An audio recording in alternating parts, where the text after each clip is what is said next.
Hey everyone, मैं कल्पना अपने channel में आप सभी का स्वागत करती हूँ। तो चलिए देखते हैं आज का चैप्टर। तो आज के चैप्टर में आपका नाम क्या है? चैप्टर का औपनिवेशिक शहर। कौन से शहर पढ़ना है आज हमें? औपनिवेशिक शहर।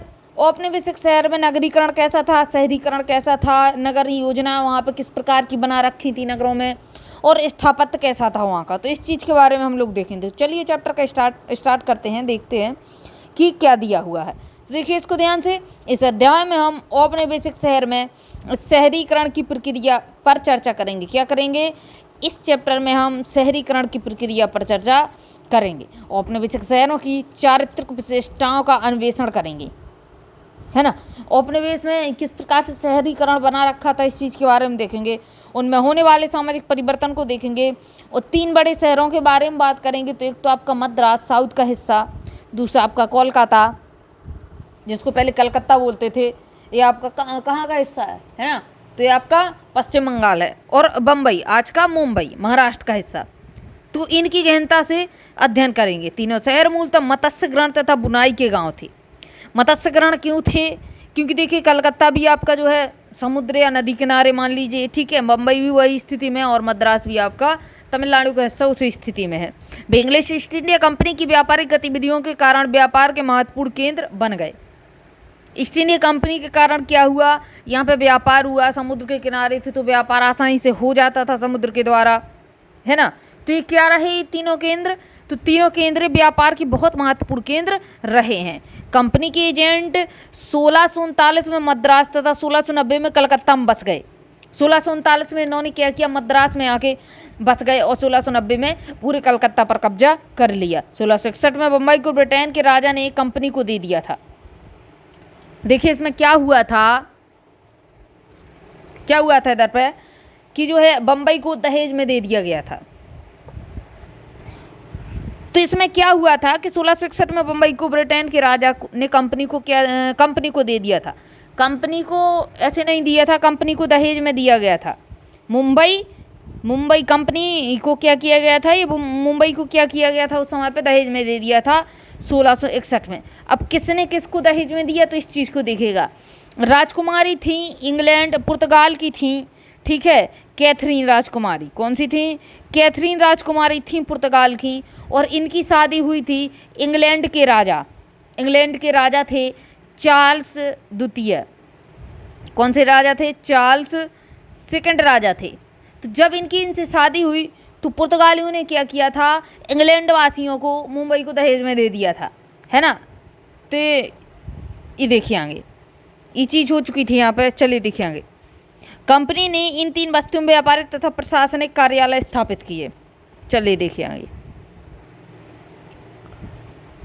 इधर पर देखिए 19वीं शताब्दी के मध्य तक ये कस्बे बड़े शहर बन गए। यहाँ से नए शासक पूरे देश पर नियंत्रण करते थे, आर्थिक गतिविधियों को नियंत्रित करते थे, और अन्य शासकों के प्रभुत्व को दर्शाने के लिए संस्थानों की स्थापना की गई। भारतीयों ने इन शहरों में राजनीतिक प्रभुत्व का नए तरीके से अनुभव किया। मद्रास, बम्बई और कलकत्ता के नक्शे अन्य पुराने भारतीय कस्बों से काफ़ी हद तक अलग थे, और इन शहरों में बनाए गए भवनों पर अपने औपनिवेशिक उद्भव की स्पष्ट छाप थी। इमारतें क्या अभिव्यक्त करती थीं और स्थापत्य क्या जाहिर कर सकता था। इतिहास के छात्रों को इस सवाल पर जरूर सोचना चाहिए। याद रखिए कि स्थापत्य हमारे विचारों को पत्थर, ईंट, लकड़ी या प्लास्टर के माध्यम से आकार देने में सहायक होता था। सरकारी अधिकारी के बंगले और अमीर व्यापारी के महलनुमा आवास से लेकर श्रमिक की साधारण झोपड़ी तक भवन सामाजिक संबंधों और पहचानों को कई प्रकार से परिलक्षित किया गया। चलिए ये टॉपिक आपका इधर से समाप्त होता है। देखिए अब यहाँ से आपका इम्पोर्टेंट स्टार्ट होता है। तो ग्रामीण क्षेत्रों की ओर पलायन। तो क्या था कि ग्रामीण क्षेत्रों की ओर पलायन किया गया 1857 में क्या हुआ था? तो 1857 में सैनिक विद्रोह हुआ था। 1857 में ब्रिटिश सेना द्वारा शहर पर अधिकार करने के लिए दिल्ली के लोगों ने क्या किया? इसका वर्णन प्रसिद्ध शायर मिर्जा गालिब ने किस प्रकार किया है? मिर्जा गालिब ने बोला, तो पढ़ लेना, मिर्जा गालिब की कहानी लिखी हुई है, मतलब ऐसी ही वो कविता टाइप की मिलेगी आपको, पोइट्री टाइप की। देखिए पूर्व औपनिवेशिक काल में कस्बे और शहर। देखिए दर्शक, इससे पहले कि हम औपनिवेशिक काल में शहरों के विकास का अन्वेषण करें, हमें ब्रिटिश शासन की पहले की शताब्दियों में शहरों पर नज़र डालनी चाहिए। यानी जो अभी औपनिवेशिक काल में शहर चल रहे हैं उनका जो है अन्वेषण करने से पहले जो पहले की शताब्दियों में शहर चल रहे थे औपनिवेशिक के, तो उन पर नज़र डालने के लिए बोला गया है। तो देखिए पहले के थोड़ी देखिए, फिर इसके बाद जो मतलब उस समय की जब बात कर रहा है तो उस समय की बात करेंगे।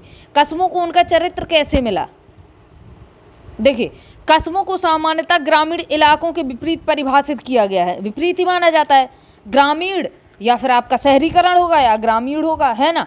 वे विशिष्ट प्रकार की आर्थिक गतिविधियों और संस्कृतियों के प्रतिनिधि बनकर उभरे।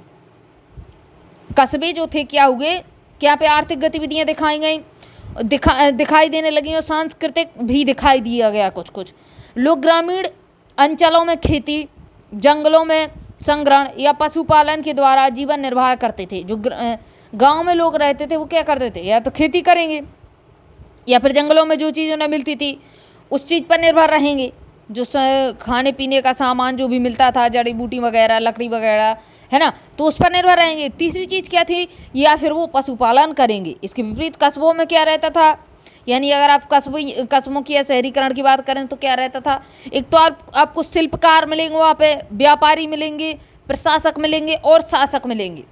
तो ये लोग कहाँ मिलते थे, तो ये लोग कस्बों में मिलते थे। कस्बों का ग्रामीण जनता पर प्रभुत्व होता था, यानी जो कस्बे वाले होते थे वो ग्रामीण जनता को अपने आप में दबा के रखते थे, है ना, यानी उनका प्रभुत्व होता था उनके ऊपर। और वे खेती से प्राप्त करों यानी टैक्स अधिशेष के आधार पर फलते फूलते रहते थे। मतलब जो शासक और प्रशासक लोग रहते थे क्या करते थे, ग्राम के लोगों से यानी ग्रामीण लोगों से टैक्स लेते थे और उसी पैसे से क्या करते थे, इनका खर्चा चलता था। अक्सर कस्बों और शहरों की किलेबंदी की जाती थी, जो ग्रामीण क्षेत्रों से इनकी पृथकता को चिन्हित करते थे। उनकी पूरी किलेबंदी कर दी जाती थी शहर की, जिससे क्या होता था, समझ में आता था कि ये शहर है और ये ग्राम है। चलिए देखिए आगे। फिर भी कस्बों और गांवों के बीच की पृथकता अनिश्चित होती थी।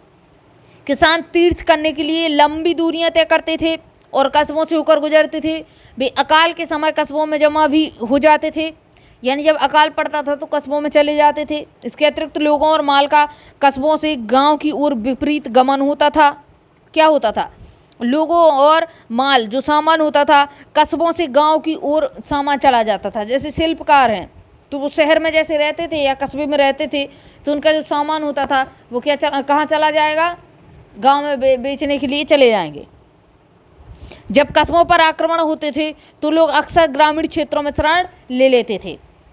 पता होता था किलेबंदी थी तो ये कहीं दूसरा राजा आएगा कहीं का, या फिर अंग्रेज आएंगे। और जब क्या होता था, ये आक्रमण करते थे तो ये लोग गांव में जाकर छिप जाते थे, जंगलों में छिप जाते थे। व्यापारी और फेरी वाले कस्बों में माल बेचने जाते थे, यही चीज़ बताई हुई है मैंने अभी, है ना, जिसके द्वारा बाजारों का फैलाव और उपभोग भी नई शैलियों का सृजन करते थे। ऐसा नहीं होता ना कि मतलब मान लीजिए अनाज कौन उगाता है, किसान ने उगाया, तो सारा अनाज किसान नहीं खाता है। इसी प्रकार जो व्यापारी या शिल्पकार या फेरी वाले व्यापारी, कुछ भी जो ये लोग रहते थे जो अपना सामान बनाते थे, वो शहर अकेले में नहीं बेचते थे। कहाँ बेचने जाते थे, गांव की तरफ बेचने जाते थे। तो विपरीत गमन होता था गांव की ओर। आगे देखिए इसमें 16वीं और 17वीं शताब्दी में मुगलों द्वारा बनाए गए शहर जनसंख्या के केंद्रीकरण, अपने विशाल भवनों तथा अपनी शाही शोभा व समृद्धि के लिए प्रसिद्ध थे। आगरा, दिल्ली और लाहौर शाही प्रशासन और सत्ता के महत्वपूर्ण केंद्र थे। सत्ता के महत्वपूर्ण केंद्र कौन कौन थे, एक तो दिल्ली था, लाहौर और आगरा। मनसबदार और जागीरदार जिन्हें साम्राज्य के अलग अलग भागों में क्षेत्र दिए जाते थे, सामान्यतः इन शहरों में अपने आवास रखते थे। इन सत्ता केंद्रों में आवास एक अमीर की स्थिति और प्रतिष्ठा का संकेतक था। क्या था कि आवास रखते थे शहरों में, और शहरों में आवास क्या था, इनकी सत्ता का प्रतीक था। आगे देखिए, इन केंद्रों में सम्राट और कुलीन वर्ग की उपस्थिति के कारण वहाँ कई प्रकार की सेवा प्रदान करना आवश्यक था। शिल्पकार कुलीन वर्ग के परिवारों के लिए विशिष्ट हस्तशिल्प का उत्पादन करते थे। ग्रामीण अंचलों से शहर के बाजारों में निवासियों और सेना के लिए अनाज लाया जाता था। गांव से क्या होता था, शहर के लोगों और सेना के लिए अनाज वहाँ से लाते थे। राजकोष भी शाही राजधानी में ही स्थित था, इसलिए राज्य का राजस्व भी नियमित रूप से राजधानी में आता रहता था। सम्राट एक किलेबंद महल में रहा करते थे और नगर एक दीवार से घिरा होता था जिसमें अलग अलग द्वारों से आने जाने पर नियंत्रण रखा जाता था। नगरों के भीतर उद्यान, है ना, मस्जिदें, पार्क बने होते थे, मस्जिदें बनी होती थी, मंदिर बने होते थे। नगरों में मकबरे थे, महाविद्यालय थे, बाजार, कारवां बना होता था, कारवां सराय स्थिति होती थी इनकी। नगर का ध्यान महल और मुख्य मस्जिद की ओर होता था, है ना। बड़े बड़े महल और बड़े बड़े मस्जिद आज भी कहीं, मतलब जैसे आप देखेंगे कि क्या होता है कि कहीं कहीं के मंदिर बहुत ज़्यादा प्रसिद्ध हैं। मतलब जैसे अगर आप कहाँ की बात करें, अगर आप मथुरा की बात करें तो यहाँ पे प्रेम मंदिर प्रसिद्ध है। तो मथुरा के नाम से लोग बागों को प्रेम मंदिर की ही याद आती है। तो जहाँ जिस नगर में भी मुख्य महल, जैसे अगर महल की बात करें तो अगर आप ताजमहल की बात करें तो अगर आगरा का नाम लेंगे आप तो ताजमहल की याद आती है एकदम, है ना। तो नगर किस किस टाइप से प्रसिद्ध रहता था, या तो वहाँ पे आपको बड़ा महल मिलेगा या फिर बड़ी मस्जिद या मंदिर मिलेंगी। मस्जिद की अगर आप बात करें तो मुग़ल साम्राज्य की बात करें, मुग़ल समय की, तो मस्जिद के नाम से ही शहर जाना जाता था। चलिए देखिए आगे इसमें। दक्षिण भारत में नगरों और मदुरई और कांचीपुरम के मुख्य केंद्र मंदिर होता था। मदुरई और कांचीपुरम में मुख्य केंद्र क्या होते थे? मंदिर। तो मदुरई कांचीपुरम तमिलनाडु में है आज के, है ना। तो वहाँ पे बड़े बड़े मंदिर हैं। अंग देखिए, इन नगर महत्वपूर्ण व्यापारिक केंद्र भी थे। धार्मिक त्यौहार अक्सर मेलों के साथ होते थे जिसे तीर्थ और व्यापार जुड़े रहते थे। मेला लगते थे, आज भी जब मेला लगते तो छोटी छोटी दुकानें लगती हैं। तो उस समय पे जब बड़े बड़े त्यौहार मनाए जाते थे तो मेले लगते थे, और मेले में क्या होता था, मेले में लोग बाग अपना सामान लेके बैठते थे, तो वो एक आपका व्यापार हो जाता था। सामान्यतः शासक धार्मिक संस्थानों का सबसे ऊंचा प्राधिकारी और मुख्य संरक्षक होता था। मान लीजिए मंदिर बना हुआ है तो कोई आम आदमी नहीं बनवाएगा, कौन बनाएगा? वहाँ का जो शासक होता था वही मंदिर या मस्जिद बनवाएगा। समाज और शहर में आने समूहों और वर्गों का स्थान शासक के साथ उनके संबंधों से तय होता था। अंग देखिए, मध्यकालीन शहरों में शासक वर्ग के वर्चस्व वाली सामाजिक व्यवस्था में हर एक से अपेक्षा की जाती थी कि उसे समाज में अपना स्थान पता हो। उत्तर भारत में इस व्यवस्था को बनाए रखने का कार्य कोतवाल नामक राजकीय अधिकारी का होता था, जो नगर में आंतरिक मामलों पर नजर रखता था और कानून व्यवस्था बनाए रखता था। दिल्ली का कोतवाल देखिए, क्या आप जानते हैं कि हमारे पहले प्रधानमंत्री जवाहरलाल नेहरू के दादा गंगाधर नेहरू थे। जवाहरलाल नेहरू के दादा का नाम क्या था? गंगाधर नेहरू था। 1857 के विद्रोह से पहले दिल्ली के कोतवाल हुआ करते थे।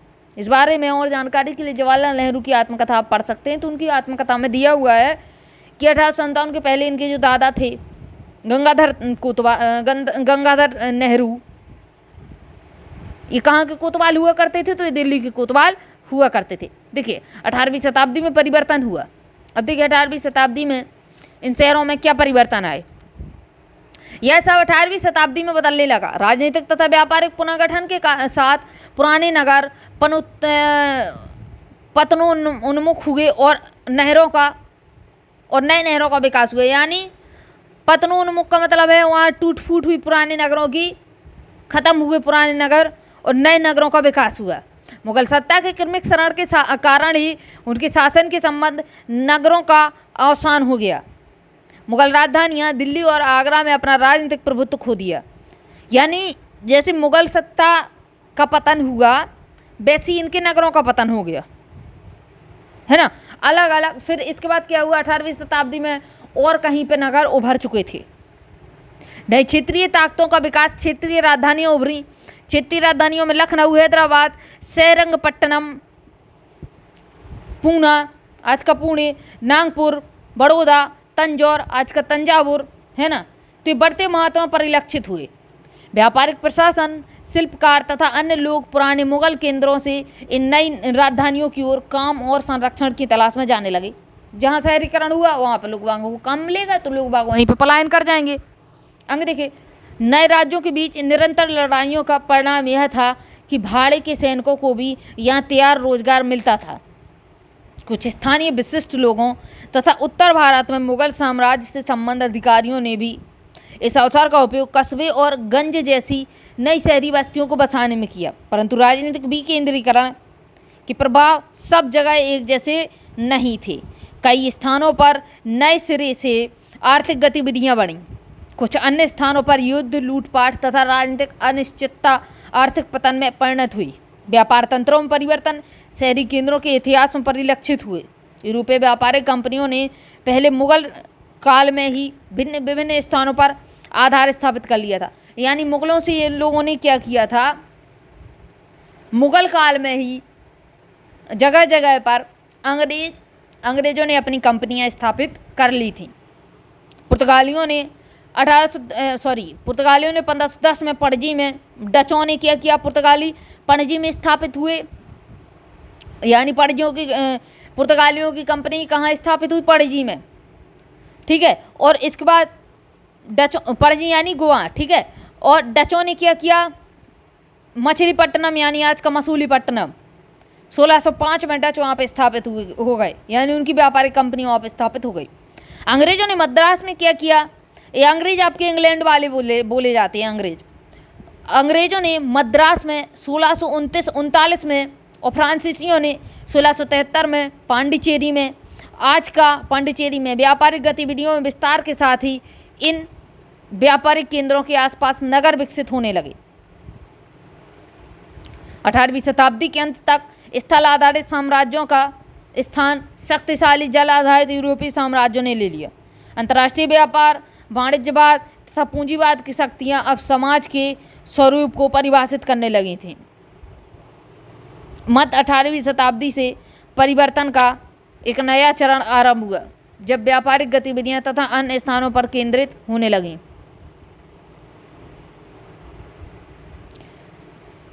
क्या हुआ इधर पे कि जब व्यापारिक गतिविधियां अन्य स्थानों पर केंद्रित होने लगी तो 17वीं शताब्दी में विकसित हुए सूरत। कौन कौन विकसित हुआ, सूरत हुआ, मछलीपट्टनम हुआ, मसूलीपट्टनम। इसके बाद ढाका आपका बांग्लादेश की मुद्रा है टका, और ढाका यहाँ की राजधानी है। तो उस समय पे ढाका जो था, या बांग्लादेश की अगर आप बात करते हैं तो हमारे पश्चिम बंगाल का हिस्सा था, यानी बंगाल का हिस्सा था। तो ढाका पतो उन्मूलन हो गया, यानी ये सारी चीज़ें क्या हुई, टूट चुकी थी। और इसके बाद 1757 में क्या हुआ, प्लासी का युद्ध हुआ। प्लासी के युद्ध के बाद जैसे जैसे अंग्रेजों ने राजनीतिक नियंत्रण हासिल किया और इंग्लिश ईस्ट इंडिया कंपनी का व्यापार फैल गया। 1757 के बाद व्यापार इनका 1757 के बाद अंग्रेज बहुत तेज़ी से फैले इंडिया में। प्लासी का युद्ध जीतने के बाद मद्रास, कलकत्ता, बम्बई जैसे औपनिवेशिक बंदरगाह शहर तेजी से नई आर्थिक राजधानियों के रूप में उभरे। 3 राजधानियां बनी, 3 आर्थिक केंद्र बने, 3 उपनिवेशिक बंदरगाह बने, मद्रास, कलकत्ता, बम्बई। ये औपनिवेशिक प्रशासन और सत्ता के केंद्र भी बन चुके थे। नए भवनों और संस्थानों का विकास हुआ तथा शहरी स्थानों को नए तरीकों से व्यवस्थित किया गया। नए रोजगार विकसित हुए और लोग इन औपनिवेशिक शहरों की ओर उमड़ने लगे थे। लगभग 1800 तक की जनसंख्या के लिहाज से भारत के विशालतम शहर बन गए थे। आगे देखिए शहरों के नाम। तो मद्रास, बम्बई और कलकत्ता शब्द उन गांवों के क्या होता था, गांव के अंग्रेजी प्रभावित नाम है जहां अंग्रेजों ने सबसे पहले अपनी व्यापारिक चौकियां बनाई थीं। अब इन्हें चेन्नई, मद्रास को चेन्नई, तमिलनाडु और मुंबई, कलकत्ता को कोलकाता बोला जाने लगा। चलिए देखिए आगे। औपनिवेशिक शहरों की पड़ताल कैसे हुई, जांच पड़ताल, यानी देखते हैं क्या क्या हुआ वहाँ पे। औपनिवेशिक रिकॉर्ड्स और शहरी इतिहास। औपनिवेशिक शासन बेहिसाब आंकड़ों और जानकारियों के संग्रह पर आधारित था। अंग्रेजों ने अपने व्यावसायिक मामलों को चलाने के लिए व्यापारिक गतिविधियों का विस्तृत ब्यौरा रखा था। बढ़ते शहरों में जीवन की गति और दिशा पर नजर रखने के लिए भी नियमित रूप से सर्वेक्षण करते थे, सांख्यिकीय आंकड़े इकट्ठा करते थे और विभिन्न प्रकार की सरकारी रिपोर्टें प्रकाशित करते थे। तो ये चीज़ रहती थी। आगे देखिए। प्रारंभिक शहरों से ही औपनिवेशिक सरकार ने मानचित्र तैयार करने पर खास ध्यान दिया। सरकार का मानना था कि किसी जगह की बनावट और भूदृश्य को समझने के लिए नक्शे जरूरी होते हैं। इस जानकारी के सहारे वे इलाके पर ज़्यादा बेहतर नियंत्रण कायम कर सकते थे। जब शहर बढ़ने लगे तो न केवल उनके विकास की योजना तैयार करने के लिए बल्कि व्यवसाय को विकसित करने और अपनी सत्ता मजबूत करने के लिए भी नक्शे बनाए जाने लगे। अगर मतलब इनको पता होता था कि कौन सा शहर, कौन सा गांव कहाँ है, कौन से शहर में कौन सा व्यापार अच्छा होता है, तो इसलिए इन लोगों ने क्या किया, नक्शे बनाने स्टार्ट कर दिए। शहरों के नक्शे से हमें उन स्थान पर पहाड़ियाँ, नदियाँ तथा हरियाली का पता चल जाता था। ये सारी चीज़ें रक्षा संबंधी उद्देश्यों के लिए तैयार रहती थी। हमें पता चल जाता था कहाँ पे पहाड़ी है, कहाँ पे हम भाग के जा सकते हैं, छुप सकते हैं, या कहाँ से दुश्मन पर वार कर सकते हैं। तो इस प्रकार से क्या था कि जब पूरा नक्शा बन जाएगा तो हमारा क्या था, यहाँ पर सबसे पहले तो हम अपनी रक्षा कर सकते हैं। दूसरी चीज़, व्यापार में नक्शा बहुत अच्छे से काम आता था। अब आगे देखिए, इसके अलावा घाटों की जगह मकानों की सघनता, हमें पता होता था कि कौन सी जगह पे कितने मकान बने हुए हैं। गुणवत्ता तथा सड़कों की स्थिति पता रहती थी, और इसके अलावा हमें ये भी पता रहता था कि किस स्थान पर खेती सबसे अच्छी होगी आदि से इलाके की व्यावसायिक संभावनाओं का पता लगाने और कराधान यानी टैक्स व्यवस्था की रणनीति बनाने में मदद मिलती थी। तो इसलिए क्या हुआ, नक्शा बनाना स्टार्ट किया गया।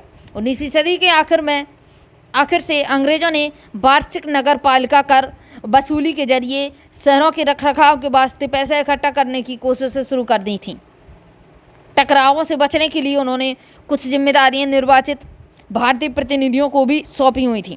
आंशिक लोक प्रतिनिधित्व से लैस नगर निगम जैसे संस्थानों का उद्देश्य शहरों में जलापूर्ति, निकासी, सड़क निर्माण और स्वास्थ्य व्यवस्था जैसी अत्यावश्यक सेवाएं उपलब्ध कराना था। दूसरी तरफ क्या था कि नगर निगमों की गतिविधियों से नए तरह के रिकॉर्ड्स पैदा हुए, जिन्हें नगर निगम रिकॉर्ड्स रूम में संभाल कर रखा जाने लगा। तो ये रिकॉर्ड्स हमें मिले हुए। आगे देखिए, शहरों के फैलाव पर नज़र रखने के लिए नियमित रूप से लोगों की गिनती की जाती थी। 19वीं सदी के मध्य तक विभिन्न क्षेत्रों में कई जगह स्थानीय स्तर पर जनगणना की जा चुकी थी। अखिल भारतीय जनगणना का पहला प्रयास 1872 में किया गया। कब किया गया? 1872 में। याद रखिए इसको कि अखिल भारतीय जनगणना का पहला प्रयास जनगणना का कब हुआ, और आज की डेट में जनगणना आपकी कितने दिनों में होती है? तो 1872 में सबसे पहले जनगणना हुई थी, यानी प्रयास किया गया था। इसके बाद बहुत अच्छे तरीके से जनगणना आपकी हुई 1881 में, और इसके बाद 10 की जनगणना होने लगी। यानी आज की डेट में आपकी जनगणना हर 10 साल में होती है। और कब से शुरू हुई हर 10 साल वाली जनगणना? तो आपकी 1881 से हुई। और अगर आपसे पूछी जनगणना फर्स्ट टाइम कब हुई, तो वो आपकी 1872 में हुई। ये दोनों याद रखिएगा डेट। और हर 10 साल में होने वाली जनगणना थी 10 की जनगणना, जो कि 1881 में हुई थी। 71 बोल दिया, 81 में हुई थी, और 1872 में फर्स्ट प्रयास हुआ था जनगणना का। जनगणना से निकले आंकड़े एक बहुमूल्य स्रोत थे। जब हम इन रिपोर्टों को देखते हैं तो ऐसा लगता है कि हमारे पास ऐतिहासिक परिवर्तन को मापने के लिए ठोस जानकारी उपलब्ध है। बीमारियों से होने वाली मौतें की सारणियों का बीमारी हो जाती थी, मौतें हो जाती थी, डॉक्टरी सुविधा उतनी नहीं थी। सारणियों का अंतहीन सिलसिला या उम्र, लिंग, जाति और व्यवसाय के अनुसार लोगों को गिनने की व्यवस्थाओं में संख्याकों का एक विशाल भंडार मिलता था, जिससे सटीकता का भ्रम पैदा हो जाता था। लेकिन इतिहासकारों ने पाया कि ये आंकड़े भ्रामक भी हो सकते थे। इन आंकड़ों का इस्तेमाल करने से पहले हमें इस बात को अच्छी तरह समझ लेना चाहिए कि आंकड़े किसने इकट्ठा किए हैं। देखते हैं, और उन्हें क्यों तथा कैसे इकट्ठा किया गया था। हमें यह भी मालूम होना चाहिए कि किस चीज़ को मापा गया था और किस चीज़ को नहीं मापा गया था। मिसाल के तौर पर जनगणना एक ऐसा साधन था जिसके जरिए आबादी के बारे में सामाजिक जानकारियों को सुगम आंकड़ों में तब्दील किया जाता था। लेकिन इस प्रक्रिया में कई भ्रम थे। जनगणना आयुक्तों ने आबादी के विभिन्न तबकों का वर्गीकरण करने के लिए अलग अलग श्रेणियां बना ली थीं। चलिए देखेंगे, कई बार यह वर्गीकरण क्या हुआ, इस वर्गीकरण का निहायत अतार्किक होता था, तार्किक नहीं था, और लोगों को परिवर्तनशील व परस्पर काटती पहचानों को पूरी तरह नहीं पकड़ा जाता था। भला ऐसे व्यक्ति को किस श्रेणी में रखा जाएगा जो कारीगर भी था और व्यापारी भी? क्या होता था कि उसको व्यापारी की श्रेणी में आप रख लेंगे कि कारीगर की श्रेणी में? और आदमी अपनी ज़मीन पर खुद खेती करता था और उपज को खुद शहर ले जाता था, उसको किस श्रेणी में गिना जाएगा? जो एक व्यक्ति ने खेती की, ठीक है, तो वो किसान की श्रेणी में आ गया। और वही व्यक्ति जाके अपना अनाज शहरों में बेचता है तो वो व्यापारी की श्रेणी में आ गया। क्या बोला जाएगा उसको, व्यापारी या फिर किसान? तो ये भ्रामक था। चले देखें आगे। बहुधा लोग खुद ही इस श्रेणी में मदद देने से इनकार कर देते थे या जनगणना आयुक्तों को गलत जवाब दे देते थे। काफ़ी अरसे तक वे जनगणना कार्यों को संदेह की दृष्टि से देखते रहे। लोगों को लगता था कि सरकार नए टैक्स लागू करने के लिए जांच करवा रही है। मतलब इनको पता, जैसे सरकार को पता है कि भाई इतने किसान हैं, इतने व्यापारी हैं, तो टैक्स भी आसानी से ले सकती थी सरकार। तो लोग क्या करते थे, गलत आंकड़े सरकार को देते थे। लोगों को लगता था कि सरकार नए टैक्स लागू करने के लिए जांच करवा रही है। ऊंची जाति के लोग अपने घर की औरतों के बारे में जानकारी देने से हिचकिचाते थे। महिलाओं से अपेक्षा की जाती थी कि वे घर के भीतरी हिस्से में ही अपनी दुनिया काटेंगी। उनके बारे में सार्वजनिक दृष्टि या सार्वजनिक जांच को सही नहीं माना जाता था। जनगणना अधिकारियों ने यह भी पाया कि बहुत सारे लोग ऐसी पहचानों का दावा करते थे जो ऊंची हैसियत की मानी जाती थी।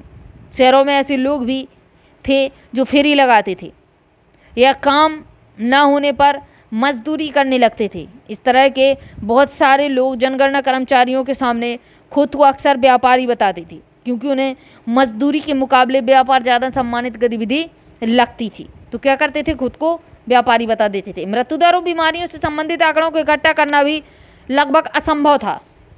बीमार पड़ने की जानकारी भी लोग प्रायः नहीं देते थे। बहुत बार इलाज भी गैर लाइसेंसी डॉक्टरों से करा लिया जाता था। थैला छाप डॉक्टर, झोला छाप गांव में होते थे, तो उनसे करवा लिया जाता था। तो दवाई लगती नहीं थी, लोग बाग मर जाते थे। ऐसे में बीमारी या मौत की घटनाओं का सटीक हिसाब लगाना कैसे संभव होगा, बिल्कुल पता नहीं चलता था। कहने का मतलब यही है कि इतिहासकारों को जनगणना जैसे स्रोतों का भारी एहतियात से इस्तेमाल करना पड़ता था। उन्हें जनगणना के पीछे निहित संभावित पूर्वाग्रहों को ध्यान में रखते हुए इन संख्याओं की सावधानी में से पड़ताल करनी चाहिए और यह समझना चाहिए कि संख्या क्या नहीं बता रही हैं। मगर जनगणना और नगर पालिका जैसे संस्थानों के सर्वेक्षण मानचित्रों और रिकॉर्डों के सहारे औपनिवेशिक शहरों का पुराने शहरों के मुकाबले ज़्यादा विस्तार से अध्ययन किया जा सकता था। बदलाव के रुझान। जनगणनाओं का सावधानी से अध्ययन करने पर कुछ दिलचस्प रुझान सामने आते थे। सन 1800 के बाद हमारे देश में शहरीकरण की रफ्तार धीमी रही। पूरी 19वीं सदी और 20वीं सदी के पहले 2 दशकों तक देश की कुल आबादी में शहरी आबादी का हिस्सा बहुत मामूली और स्थिर रहा। मतलब शहर में ज़्यादा आबादी नहीं थी। इस चित्र से आप इसको देख लीजिएगा। 1900 से 1940 के बीच 40 सालों के दरमियान शहरी आबादी 10% से बढ़कर लगभग 13% हो चुकी थी। बताइए, शहरी आबादी मात्र 10% है ना, 10% नहीं 13% मान लीजिए, 15% मान लीजिए, यानी 85% गाँव में लोग बाग रहते थे। परिवर्तनशीलता के नीचे विभिन्न क्षेत्रों में शहरी विकास के रुझानों में उल्लेखनीय उतार चढ़ाव छिपे हुए थे। छोटे कस्बों के पास आर्थिक रूप से विकसित होने के ज़्यादा मौके नहीं थे। दूसरी तरफ कलकत्ता, बम्बई और मद्रास तेजी से फैले और जल्दी ही विशाल शहर बन गए। कहने का मतलब यह है कि नए व्यावसायिक प्रशासनिक केंद्रों के रूप में इन 3 शहरों के पनपने के साथ साथ कई दूसरे तत्कालीन शहर कमज़ोर भी पड़ते जा रहे थे। 3 शहर पनपते जा रहे थे और शहर जो है आपके कमज़ोर पड़ते जा रहे थे। चलिए देखेंगे। औपनिवेशिक अर्थव्यवस्था का केंद्र होने के नाते ये शहर भारतीय सूती कपड़े का जैसे निर्यात उत्पादों के लिए संग्रह डिपो थे, यानी सूती कपड़े का निर्यात हो रहा था। मगर इंग्लैंड में हुई औद्योगिक क्रांति के बाद इस प्रवाह की दिशा बदल गई और इन शहरों में ब्रिटेन के कारखानों में बनी चीज़ें उतरने लगीं। भारत से तैयार माल की बजाय कच्चे माल का निर्यात होने लगा।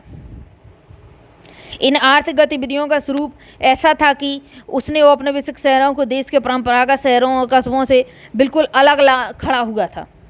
1853 में रेलवे की शुरुआत हुई। इसने शहरों की काया पलट कर दी। आर्थिक गतिविधियों का केंद्र परंपरागत शहरों से दूर जाने लगा, क्योंकि ये शहर पुराने मार्गों और नदियों के समीप थे। हर एक रेलवे स्टेशन कच्चे माल का संग्रह केंद्र और आयातित वस्तुओं का वितरण बिंदु बन गए थे। उदाहरण के लिए गंगा के किनारे स्थित मिर्जापुर दक्कन से कपास तथा सूती वस्तुओं के संग्रह का केंद्र था, जो बंबई तक जाने वाले रेलवे लाइन के अस्तित्व में आने के बाद अपनी पहचान खोने लगे थे। रेलवे नेटवर्क के विस्तार के बाद क्या हुआ कि रेलवे वर्कशॉप्स और रेलवे कॉलोनियों की भी स्थापना होने लगी। जमालपुर, बाल्टियर और बरेली जैसे रेलवे नगर क्या हैं, अस्तित्व में आए। चलिए देखिए, आपका हो गया नए शहर कैसे थे, तो इसको देखेंगे नेक्स्ट पार्ट में कि नए शहर कैसे थे, बंदरगाह कैसे थे, किले कैसे थे, सेवाएं वहाँ पर कैसी थी, सेवाओं के केंद्र कैसे थे। तो चलिए मिलते हैं नए शहरों के साथ, तब तक के लिए जय हिंद, जय भारत।